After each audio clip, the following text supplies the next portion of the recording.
Good morning students. Apex college Makrana की online classes में आप सभी छात्र छात्राओं का हार्दिक स्वागत अभिनंदन है।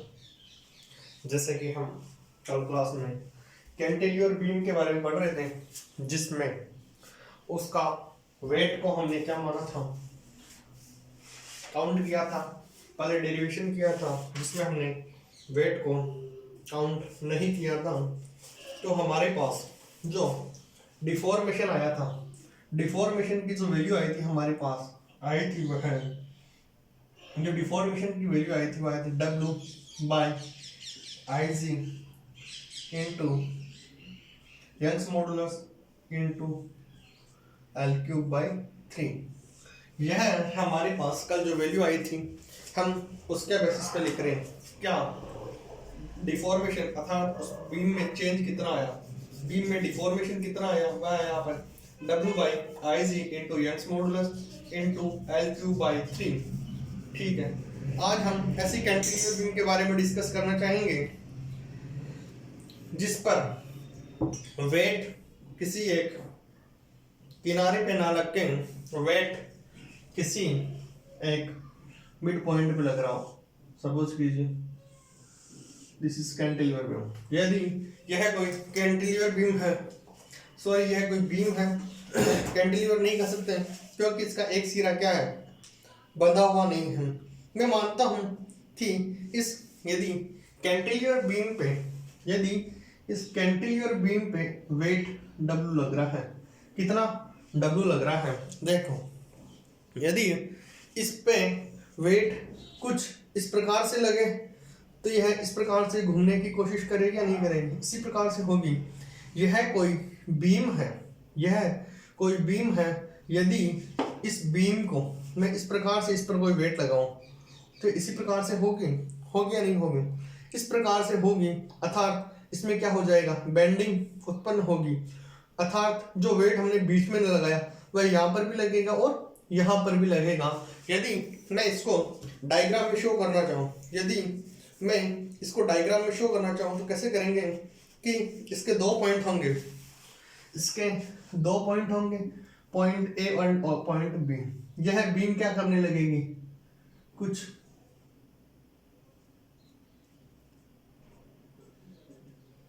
यह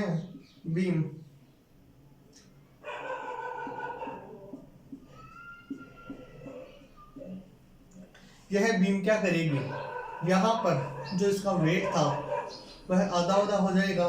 कितना था, यहाँ पर वेट लगेगा, वेट W/2। अर्थात हमने देखा जो वेट था वह दो पॉइंट में डिस्ट्रीब्यूट हो गया। वह दो पॉइंट कौन कौन से थे, वह दो पॉइंट है, वेट है उनका W/2। यदि मैं पूरे की लेंथ L मान लूं, यदि मैं यहाँ से यहाँ की लेंथ L मान लूं तो यहाँ की लेंथ कितनी होगी, L/2 and this will be L/2। देखो अगेन इस एग्जांपल से यह कोई बीम है, दोनों सिरे बंधे हुए हैं, इस पर वेट इस प्रकार से लगेगा। ठीक है, इस पर वेट यहाँ पर W है तो यहाँ पर क्या लगेगा, W/2, यहाँ पर लगेगा W/2 एंड यहाँ पर भी लगेगा W/2। वेट बीच में है, वेट बीच में है तो वेट कैसे हो जाएगा, W/2 एंड W/2। ठीक है, यदि मैं इसको आगे देखना चाहूँ कि जो मुक्त सिरे हैं जिसकी लंबाई L/2 है, उन पे क्या होगा, वेट लगेगा W/2। चूंकि हमें पता है किसी भी आयताकार के लिए जो IG की वैल्यू होती है वह क्या होता है, B/D³/12। किसी भी आयताकार बीम के लिए IG की वैल्यू क्या होती है, B/D³/12। हमें पता है कि यदि हम डिफॉर्मेशन निकालना चाहें, डिफॉर्मेशन हमारे पास क्या आया, यह आया डेल इक्वल टू क्या आया, W की जगह हम क्या लिखेंगे, W/2। क्या लिखेंगे, W/2, क्योंकि वेट कितना लग रहा है, वेट लग रहा है W/2। L की जगह कितना लिखेंगे, L/2 का whole cube upon IG 3 IG into Young's modulus. यदि मैं इसको कैलकुलेट करूंगा तो क्या आएगा, यदि हम इसको कैलकुलेट करते हैं, डेल क्या आएगा, del equal to W/2 into L3/8 into, जो ये इसको उल्टा करेंगे तो क्या हो जाएगा 1/, यदि मैं इसको लिखूंगा तो ये हो जाएगा 3 इंटू IG इंटू y।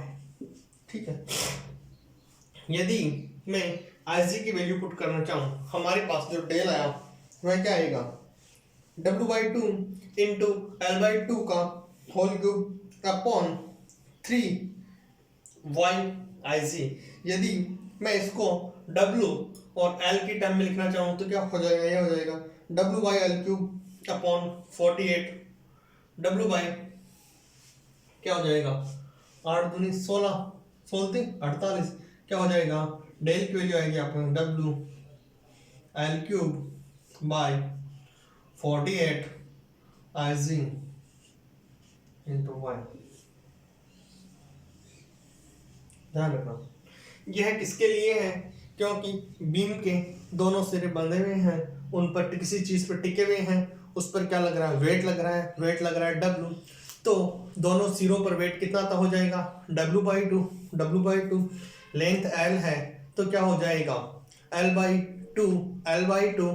किसी भी आयताकार बीम के लिए IG की वैल्यू होती है BD³/12। क्या होता है, BD³/12 है, और जो डिफॉर्मेशन डेल है उसकी वैल्यू होती है WL³/3yg, WL³/3yg। ठीक है, इस प्रकार यह हमने किस चीज के लिए लिखा, यदि मैं किसी आयताकार बीम के लिए निकालना चाहूँ, ये किसी के लिए था, कैंटिलीवर बीम के लिए, यदि आयताकार बीम के लिए क्या होता है BD³/12, आयताकार के लिए क्या आता है BD³/12, तो आयताकार के लिए निकालना चाहूँ तो वह आएगा हमारे पास WL³/4 y की जगह y का मतलब क्या है,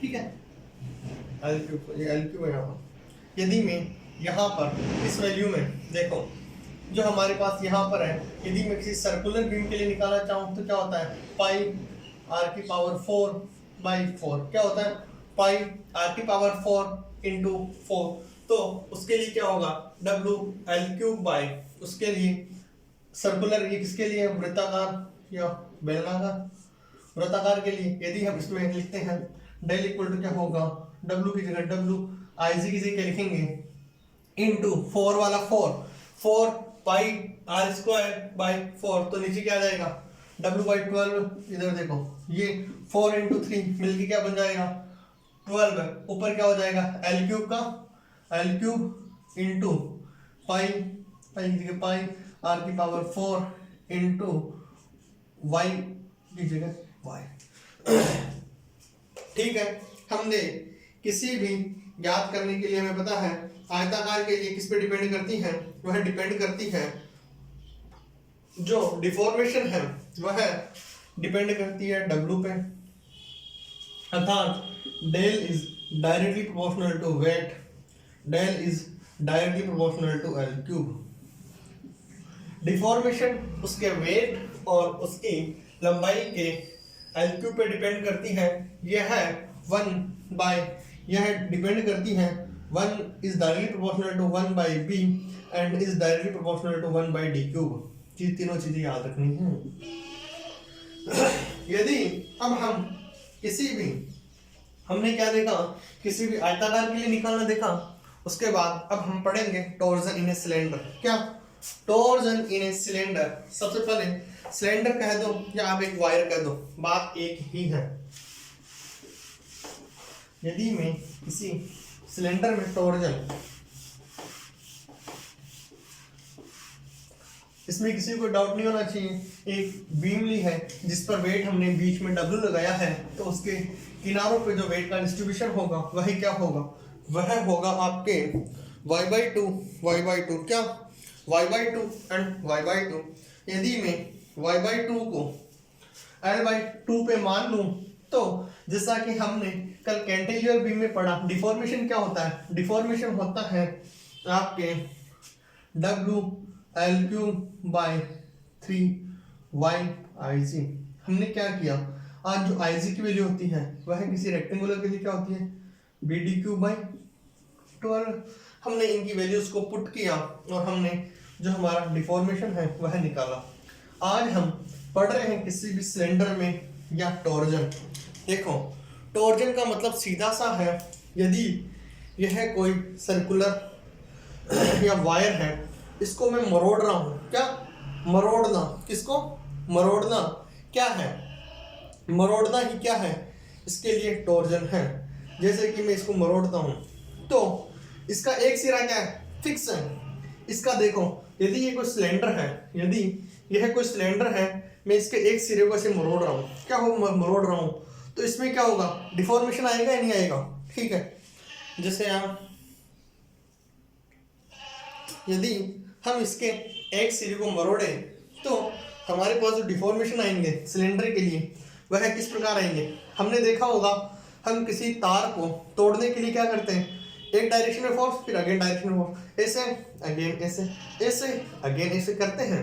क्यों, क्योंकि हमें पता है इस डायरेक्शन में जितना लगेगा उल्टा कर देंगे, इधर लगेगा उधर। कुछ समय बाद हम देखते हैं कि वह तार टूट जाता है। और हम कई बार देखते हैं जो सिलेंडर है, यदि हम किसी तार को ऐसे मरोड़े एक साइड में, यदि हम किसी तार को एक साइड में मरोड़े, वह भी एक प्रकार का क्या है, टॉर्जन है। हमने क्या किया, कोई एक सिलेंडर है जिसकी यदि हम देखना चाहें रेडियस क्या है, r है, जिसकी रेडियस क्या है, r है, और हम देखते हैं कि बल आघूर्ण के द्वारा उसे थीटा एंगल पे क्या कर रहा है, मरोड़ा जा रहा है। तो हम एक ऐसा सिलेंडर मानते हैं जिसकी सिलेंडर मान लो या एक तार मान लो जिसकी लंबाई कितनी है, लंबाई है l, जिसकी लंबाई है l एंड जिसकी रेडियस है r, क्या है, जिसकी रेडियस है r। हमने देखना यह पहले इस डायरेक्शन में था b पर, हमने इसको मरोड़ा, यदि हम इसको मरोड़ते हैं तो ये कहां पर आ जाएगा, यह ऐसे था, हमने इसको मरोड़ा तो कहां पर आ गया, BB डैश पर। जो नीचे वाले प्लेन से एंगल गया वह कितने डिग्री पे गया, वह यदि थीटा एंगल पे इसको हमने क्या किया, मरोड़ा। हम सीधी सी भाषा में कहते हैं यदि इसको घुमा देते हैं, अर्थात हम देखते हैं कि जो प्रत्यास्थता के गुण के कारण बेलन में क्या होता है, प्रत्यावर्तन बल युग्म कार्य करने लगता है, जो कि संतुलन की स्थिति में लगाए गए एंटन बल युग्म के बराबर तथा विपरीत दिशा में होता है। हमने माना एक सिलेंडर है जिसकी लंबाई, या कोई तार माना जिसकी लंबाई l है, उसकी रेडियस स्मॉल r है। यदि एक सिरे को दृढ़ता से कस दिया, यदि यह एक सिरा है, हमने इसको दृढ़ता से पकड़ लिया, अब इसको मैं मरोड़ता हूँ, क्या करूंगा, इस सिरे में कोई चेंज नहीं आएगा, लेकिन जो नीचे वाला है उस सिरे में फर्क आना,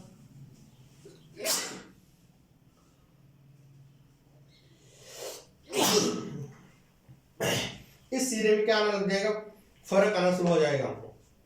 तो हम देखते हैं कि जो बेलन है या तार है उसमें हमने एक पृष्ठ लिया, कौन सा, हमने एक AB को इमेजिनरी लाइन माना, जो AB है अर्थात A से B है, A से B को हमने क्या माना, इमेजिनरी लाइन, ठीक है।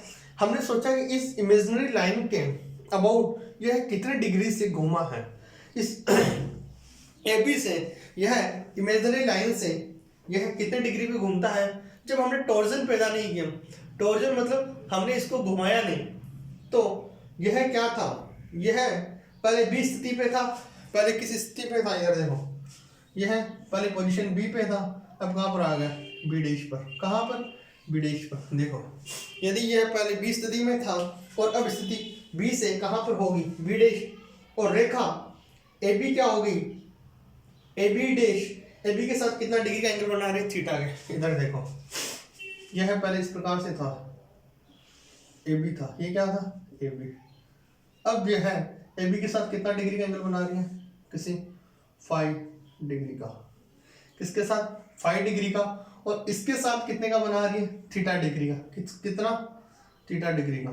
यदि यह इसके साथ थीटा डिग्री का, इधर देखो ये 5 डिग्री है, यह है थीटा, यह 5 डिग्री, एंड यदि यह थीटा डिग्री है तो जो त्रिज्या ओडेश बी है, उधर देखो त्रिज्या ओडेश बी, ओडेश बी यदि त्रिज्या कोण थीटा से कहां पर स्थिति में आ जाती है, थीटा डैश में, तो जो भी एंथन कोण मतलब टॉर्जन एंगल क्या हो जाएगा। यदि हम अब बेलन को क्या माने, हम मान लें कि ये बेलन है, यदि इस बेलन को हम इस प्रकार से माने कि यह कुछ सेलों से मिलकर बना है, कुछ शेल, जैसे कि हम एक स्फेयर और गोले में करते हैं, हमने माना कि ये वृत्त है, यदि इस वृत्त को इस प्रकार से बढ़ा दिया जाए तो ये क्या बन जाएगा, एक गोला बनता है। हम जानते हैं कि एक जो सिलेंडर है, यदि एक जो वृत्त है वह क्या 2D और एक गोला क्या है 3D। जैसा हमने माना कि ये जो सिलेंडर है या तार है, हम मानते हैं कि छोटे छोटे पतली परतों से मिलके बना है, किससे, छोटी छोटी यदि यह परतों से मिलके मान लिया जाए, और बेलन को त्रिज्या r से, त्रिज्या 0 से, हमने क्या कहा, जो बेलन है वह पहले इतनी त्रिज्या का था, फिर इतने का था, फिर इतने का, फिर इतने का, मतलब यह 0 से कितनी त्रिज्या r। हमने देखा कि यदि यह त्रिज्या 0 से r थी तो हम उसके लिए क्या मानेंगे, भिन्न भिन्न कोणों को मानेंगे। यदि मैं यह देखता हूं कि जो यह है सिलेंडर का, ये क्या होता है, कर्व्ड सरफेस क्या होता है 2 पाई आर एच, क्या होता है 2 पाई आर एच, क्या होता है। यदि ये हमने देखा कि यदि मैं इसको 2 पाई आर क्या कहा, इसकी लंबाई को हमने क्या माना 2 पाई आर, तो यह एज ए रेक्टेंगल है। यदि हम इस सिलेंडर को, यदि इसकी शेप क्या सिलेंडर है, यदि आप उसको उधर से देखोगे, यदि आप इस फ्रंट व्यू से देखते हैं तो यहाँ पर आपको एक रेक्टेंगल दिखाई देगा। कैसे, इस प्रकार से आपको एक रेक्टेंगल दिखाई देगा। ऊपर से देखोगे तो आपको एक सर्कल दिखाई देगा, इधर से देखोगे तो आपको एक छोटा सर्कल दिखाई देगा। इस प्रकार से ऊपर से भी एक सर्कल दिखाई दे रहा है, नीचे से एक सर्कल दिखाई दे रहा है, इधर से देखते हो तो क्या दिखाई दे रहा है, रेक्टेंगल। मतलब आप इसको किस व्यू से देखना चाह रहे हैं, ये डिपेंड करता है कि अब देखते हैं यदि हम बाह्य कोश का क्या मानते हैं, अनुरूपण क्या कर दें अधिकतम। यदि हम जो आउटर शेल है, हमने क्या माना है, इसको बहुत सारे सेल से मिलकर माना है। यदि हम आउटर शेल का क्या कर दें, अनुरूपण बहुत अधिक कर दें, तथा आंतरिक सेल का क्या होना चाहिए, कम, अर्थात जो बाहर के लिए अनुरूपण है वह क्या होना चाहिए, अधिक, अंदर के लिए बहुत कम। बाहर के लिए अनुरूपण बहुत अधिक होना चाहिए और अंदर के लिए अनुरूपण बहुत कम होना चाहिए। यदि यह कुछ इस प्रकार से हो, यदि जो चीज़ें हम देख रहे हैं कुछ इस प्रकार से है, तो हम कह सकते हैं कि बेलन की त्रिज्या और लंबाई में कोई परिवर्तन नहीं होगा। यदि अंदर तक अनुरूपण अधिक कम और बाहर की तरफ अधिक है तो लंबाई और त्रिज्या दोनों में परिवर्तन नहीं होगा। हम अगेन देखते हैं कि हम जो हमने इमेजिनरी लाइन मानी उससे AB के अनुदेश इनको काट दें और फैला दें। जो AB है, हमने क्या किया, जो AB लाइन है, जो सिलेंडर हमने उसको ऐसे काट दिया, ऐसे काटा तो ये क्या हो जाएगा, A B C and D, A B C and D। यह कुछ इस प्रकार से, यदि सिलेंडर है, यदि यह बोतल है, मैं इसको इमेजिनरी लाइन इसके अनुदिश काट दूं, इसके अनुदिश काट दिया जाए तो आपको कैसे दिखेगा, रेक्टेंगल। कैसा, रेक्टेंगुलर। कौन सा रेक्टेंगल दिखेगा आपको, यह है आपको आई दिखेगा, जिसका नाम हमने ABCD लिखा है, और जिसकी ABCD की भुजा क्या होगी, L होगी, और क्या होगी 2 पाई R होगी। जिसकी भुजा क्या होगी, L होगी, ये कितनी होगी 2 पाई R। तो इसका जो क्षेत्रफल कितना होगा 2 पाई R इंटू एल। आयत का क्षेत्रफल क्या होता है? लंबाई इंटू चौड़ाई। लंबाई कितनी है? 2 पाई आर। चौड़ाई कितनी है? एल। चौड़ाई है सॉरी 2 पाई आर, लंबाई कितनी है? एल। तो इसका क्षेत्रफल हो जाएगा 2 पाई आर इंटू एल। हम देखते हैं कि जैसे ही हमने टॉर्जन किया तो समांतर चतुर्भुज की आकृति ग्रहण कर लेगा, जिसकी भुजाएं कितने डिग्री से टिल्ट हुई है, जिसकी जो भुजाएं हैं वह 5 डिग्री से टिल्ट हुई है।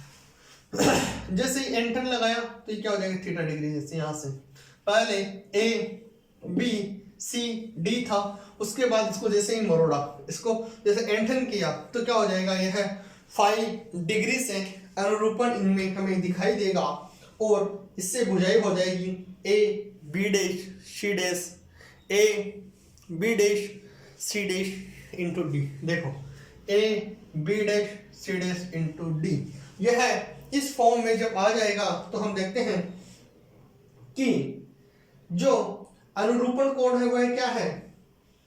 5, और जो बेलन में एंटन विशुद्ध रूप से कैसे है? बेलन में एंटन विशुद्ध रूप से अनुरूपण की घटना का दर्शाता है। यदि हम संपूर्ण ठोस बेलन को ए की लंबाई के सेल से मिलकर मान लें, जैसा कि हम मान रहे हैं, हम मानते हैं कि जिसकी त्रिज्या क्या होगी? जिसकी जो त्रिज्या होगी 0 to r होगी। क्या होगी? 0 to r होगी। यदि तथा जो बेलन की एक्सिस है कौन सी? ओ और डैश। देखो ओ और डैश जो हमने फर्स्ट डायग्राम में बनाई है ऊपर, ओ और डैश है उसकी जिसकी त्रिज्या कहां से कहां तक वेरी करेगी? वह करेगी x से x प्लस h डैश तक। कहां से? जो त्रिज्या वेरी कहां से कहां तक करेगी? x से x प्लस dx। x से अब कहां तक हो जाएगी? इसके बराबर x प्लस ds। क्या हो जाएगी? x से x प्लस dx। यदि यह त्रिज्याएं इस प्रकार से होगी तो हम यह देखते हैं कि जो कोण कहाँ है? फाई से विस्थापित होगी, कहां तक चला जाएगा? Q P Q dash. कहां से कहां चला जाएगा? Q P Q dash. देखना ये यदि एंगल, यदि इसको पी दे दो, क्यू पी क्यू डैश, ये एंगल कितना है? साइन कितना? यदि ये एंगल साइन है, यदि ये एंगल साइन है तो अब हम देखते हैं कि Q Q dash equal to क्या होगा? L sine. Q Q dash के अनुसार क्यू इनटू क्यू डैश किसके बराबर होगा? एल साइन के बराबर। साइन क्या है? एंगल है Q P Q dash. Q Q dash को हम साइन लिख सकते हैं, तो Q into Q dash equal to क्या होगा? X theta. Q Q dash किसके बराबर होगा? X into theta. देखो एक्स इंटू थीटा उधर, यह Q Q dash x into theta के बराबर होगा। अनुरूपण कोण साइन का मान, अनुरूपण कोण साइन का मान किसके बराबर होगा? यह होगा x into theta by L. किसके बराबर होगा? x into theta by l. जो साइन का मान होगा वह अधिकतम होगा तो x के लिए महत्तम मान के लिए होगा, अर्थात बेलन के सबसे बाहरी शेल के लिए विकृति क्या होगी? महत्तम, तथा अंदर वाले शेल का क्या होगा? जो बाहर वाली शेल है, ये बाहर वाली शेल के लिए क्या होगा? अधिकतम। अंदर वाली क्या होगा? कम। Q Q dash, Q Q dash किसके बराबर आ रहा है? एल इंटू साइन के बराबर। L into sine. यदि मैं इनको इस प्रकार लिखूं इस डायग्राम में तो क्या हो जाएगा?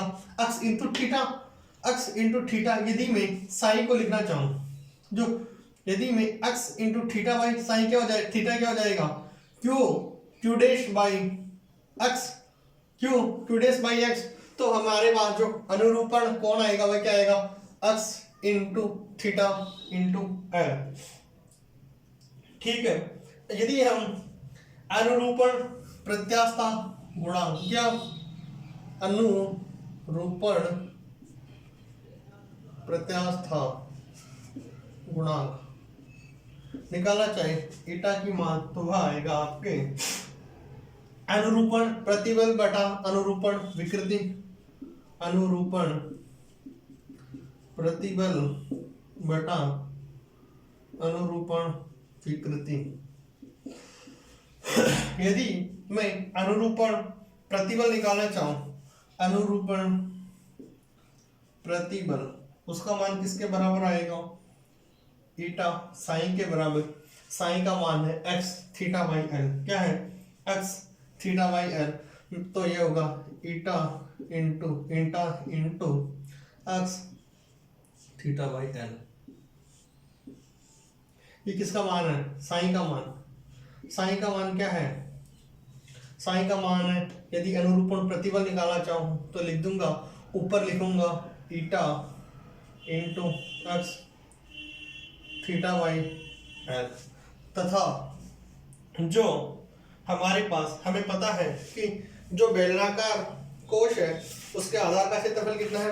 आधार का क्षेत्रफल मैं जो आपको पहले ही बता चुका हूँ 2 pi x into D x. क्या है? 2 आयताकार का क्षेत्रफल क्या है? 2 pi x into D x. यह है आधार का क्षेत्रफल। ये क्या है? आधार का क्षेत्रफल। आधार का क्षेत्रफल क्या है? 2 pi x, 2 pi x into D x. ये क्या है? D x. यह क्या है? आयताकार जो भी क्षेत्र है उसका क्या है? क्षेत्रफल है। यदि मैं इस क्षेत्रफल पर कुल स्पर्शी बल कितने होंगे? कुल स्पर्शी बल, टेंजेंशियल फोर्स कितना होगा? स्पर्शी बल कितना होगा? स्पर्शी बल होगा आपके प्रतिबल इंटू क्षेत्रफल पर। प्रतिबल कितना लग रहा है? यह लग रहा है n x theta into l into 2 pi x d x. किसके बराबर आ रहा है? ये आ रहा है, ये आ रहा है आपका n x l into theta. ये आपके आ रहा है eta into x into theta by l into 2 pi x d x. Area को क्या लिखा? 2 पाई एक्स डी एक्स। यदि मैं इसको सोल्व करता हूँ और यदि बेलन की एक्सिस के स्पर्शी बल का आघूर्ण निकालना चाहूँ, डेल्टा क्या आएगा? यदि मैं बेलन की एक्सिस ऊपर लिख देता हूँ, मैं बेलन की एक्सिस के स्पर्शी बल का आघूर्ण मैं निकालना चाह रहा हूँ। स्पर्शी बल का आघूर्ण वह किसके बराबर आएगा? इससे मल्टीप्लाई करो। ये क्या है? Eta axle by L into theta into 2 pi x d x. ठीक है, क्या आ रहा है? वो आ रहा है ये डेल टाउ बराबर क्या आएगा आपके? ईटा x by l into theta into 2 pi x d x. 2 pi x d x. और यदि यह क्या है? यदि यह फोर्स है, force into perpendicular distance, force into perpendicular distance करूंगा तो क्या हो जाएगा? अक्स से मल्टीप्लाई करूंगा। यदि मैं अक्स से मल्टीप्लाई करता हूं तो क्या हो जाएगा? X square. क्या हो जाएगा? X square. और यदि मैं उसको dx से क्या करूं? इंटीग्रेट करूं तो क्या आ जाएगा? यह आएगा आपके पास डेल टाउ बराबर आएगा 2 pi eta into theta by L की जगह एल। इधर क्या बचा? एक्स एक्स एक्स क्या हो गया? X cube. इधर एक एक्स एक्स एक्स क्या हो गया? एक्स क्यूब हो गया इंटू क्या? dx। यदि मैं इसका इंटीग्रेशन करूं कहां से कहां तक? यदि मैं इसका इंटीग्रेशन करूं 0 to r तक, यदि हमने माना था कि जो सेल है उसको हमने 0 से r रेडियस का माना, क्या 0 से r रेडियस का माना, तो इसका इंटीग्रेशन करेंगे तो क्या हो जाएगा? 0 to r 2 pi into theta by L, 2 pi into theta by L eta into x cube into D x. आपको पता है जो कांस्टेंट टर्म्स हैं, यदि मैं उनको बाहर ले दूं, यदि हम उनको बाहर ले दें तो हमारे पास क्या आएगा, ये 2 पाई थीटा एल ईटा क्या है, एक्स क्यूब का क्या होगा, एक्स की पावर 4/2, एक्स की पावर 4, यदि इसका क्या होगा 0 से 2, हम इसकी लिमिट लगाते हैं 2 पाई थीटा ईटा इंटू एक्स की पावर 4/4 अपॉन एल में एल 0 से r। यदि मैं 0 में इसको इससे काट दूं तो क्या बचा 2, क्या बचा हमारे पास 2। तो हमारे पास जो चीजें आई वो क्या है, ईटा की जगह ईटा लिख दो, पाई की जगह पाई लिख दो, r की पावर 4 इंटू थीटा की जगह थीटा लिख दो, l की जगह l लिख दो। हमने x की जगह r पुट किया, x की जगह r पुट करते हैं तो हमारे पास चीजें ये आती है। हमें पता है कि यदि थीटा बराबर 1 रेडियन हो, यदि थीटा बराबर 1 रेडियन हो तो एकांक n धन कोण प्रतिबल का युग्म क्या होगा, टाउ बाई थीटा क्या होगा, ईटा पाई r की power 4 by theta into l into ये थीटा, थीटा से थीटा कैंसिल कर जाएगा, tau by theta equal to क्या आएगा, ईटा पाई r की पावर 4 बाई एल। जो हमारे पास आएगा अपॉन 12, सॉरी ये 2 भी तो ये वाला, ये 2 क्या आया, ईटा पाई r की पावर 4/12।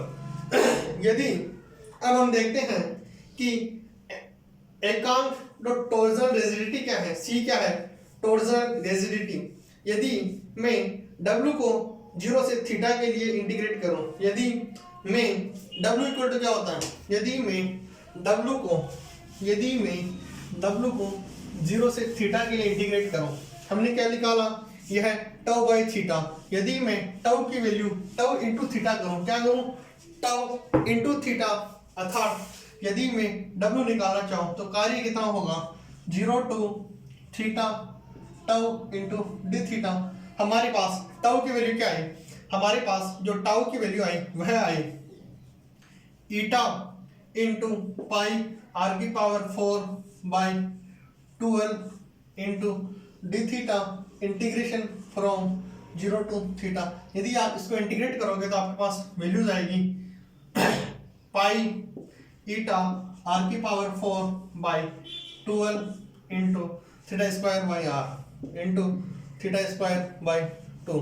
हमने इस चीज को c लिखा था, क्या लिखा था c। मैं इसको लिख सकता हूँ 1/2 को बाहर लिख दूं, 1/2 को बाहर लिख दिया जाए तो हमारे पास जो चीजें आएंगी वह क्या आ जाएगी 1/2 into c into theta square 1/2। c को क्या लिखा, c इक्वल टू क्या है, c इक्वल टू देखो 1/2 को बाहर ले दिया, 1/2 को बाहर तो क्या हो जाएगा पाई ईटा r की पावर 4/12। c की वैल्यू क्या है, c की वैल्यू आपके पास पाई ईटा r की पावर 4/12। ये क्या है, c क्या है, कोएफिशिएंट ऑफ रेजिडिटी, ये नहीं टॉर्जन रेजिडिटी, ये क्या है टॉर्जन रेजिडिटी। अब हम अगली क्लास में एक्सपेरिमेंटल डिटरमिनेशन निकालेंगे, एक्सपेरिमेंटल डिटरमिनेशन करेंगे इलास्टिक कांस्टेंट्स का। यह हमारा टॉपिक का चैप्टर का लास्ट होगा। मैं अगेन आपको एक बार छोटे से ब्रीफ समझा दूं। एक क्या था, सिलेंडर था जिसके हमने क्या किया, एक सिरा कसा हुआ है, दूसरे को हमने मरोड़ा। यदि मरोड़ा तो जो हमने एक इमेजिनरी लाइन मानी थी AB के यदि अनुदिश वह मुड़ा तो बी डैश पे आ गया, जिसने एक एंगल थीटा पे क्या माना, वह कुछ एंगल थीटा से टिल्ट हो गया। उसके बाद हमने देखा कि यदि हम किसी सिलेंडर को सामने से देखते हैं तो वह एज ए रेक्टेंगल दिखाई देता है। रेक्टेंगल क्या था ABCD, वहां पर वह कहां से कहां चेंज हो गया, B से B डैश आ गया, C से C डैश आ गया। फिर हमने देखा कि उसकी कुछ हमने माना कि वो बहुत सारे जो रेक्टेंगल है उसका एरिया क्या होगा 2 पाई r इंटू एक्स, 2 पाई x into dx, 2 pi x into D x, इसका क्या आ गया एरिया। जो हमने स्पर्शी बल निकाला वह किसके बराबर आया। यदि इसको स्पर्शी बल से मल्टीप्लाई कर दूं, प्रतिबल को क्षेत्रफल से मल्टीप्लाई कर दिया, तो हमने किससे मल्टीप्लाई किया 2 pi x into D x. जो हमारे पास स्पर्श बल है वह क्या आता है ईटा x into theta by L, eta x into theta by L आया। इसके बाद हमने क्या किया, हमने माना कि वह पहले जो 0 से r त्रिज्या का था, हमने 0 से r तक उसको इंटीग्रेट किया, तो हमारे पास चीजें कुछ इस प्रकार से आई। अगेन हमने जो वर्कडन निकाल लिया, वर्कडन कहाँ से किया टाउ इंटू डी थीटा का इंटीग्रेशन किया, कहाँ से कहाँ तक 0 से थीटा तक, तो हमारे पास आया c into theta square by 2। मैं अगेन आप सभी छात्र छात्राओं का एपेक्स कॉलेज मकराना परिवार की तरफ से बहुत बहुत आभार ज्ञापित करता हूँ। And again thank you so much.